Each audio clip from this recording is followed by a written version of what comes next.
mikono mu linnya lya Yesu. Mubawubireko abali ku TV mbagambe si byakugatta. Mubawubireko abali ku TV bannange eri wansi mwanteereddeyo ku kamera. Abali wansi eri basinga abali wano wetulaba.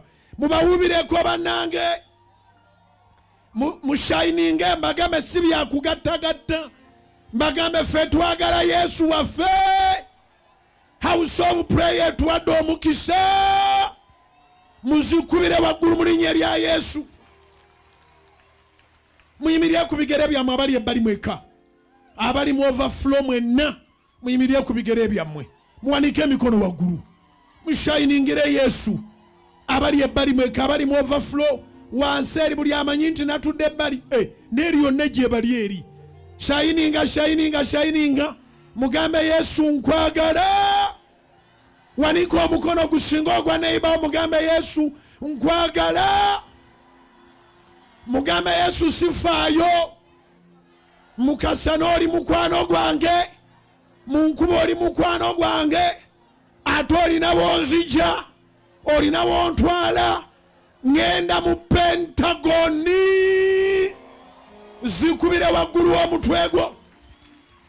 Ali wabweru wa tenti gwowe kagwo zikubire waggulu w'omutwe gwo.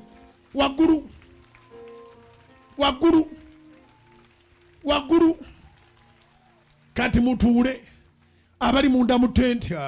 Munayimirira kamera zijja bazikyabalaba. Muwanike buwanise mikono waggulu. Muwanike emikono waggulu abali munda mu tenti mushininge. Mushininge mugambe Mukama naffe tukwebaliza mu tenti. Luliba lumu bwe ruti nga tuli mu Pentagoni mu linnya lya Yesu. Muzikubire waggulu mwaniza amafuta agazimba. Ffenna tuyimuse emikono waggulu. Tusabe Mukama emyaka gikone 15 nga tulina abalala batusabira nga tutudde mu bungi wano nga waliwo okuzimba. Wanike emikono waggulu ogisabe Mukama essaala eyo atugabirire. By the same date next year we shall be making 15. Tuberenga tulina ekifo ekirala era nga nakyo kigazi nga tujyawo nga wano wali mu kuzimbibwa. Anniversary eddako tugikwatira walala. Naye nkusabira mu linnya lya Yesu kubanga ate gwe project y'ennyumba yo si nnene ng'eya Pentagoni.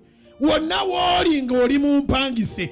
Ennaku z'omwezi bwe ziti omwaka ogujja gw'obeere ng'oli mu nju yo munda.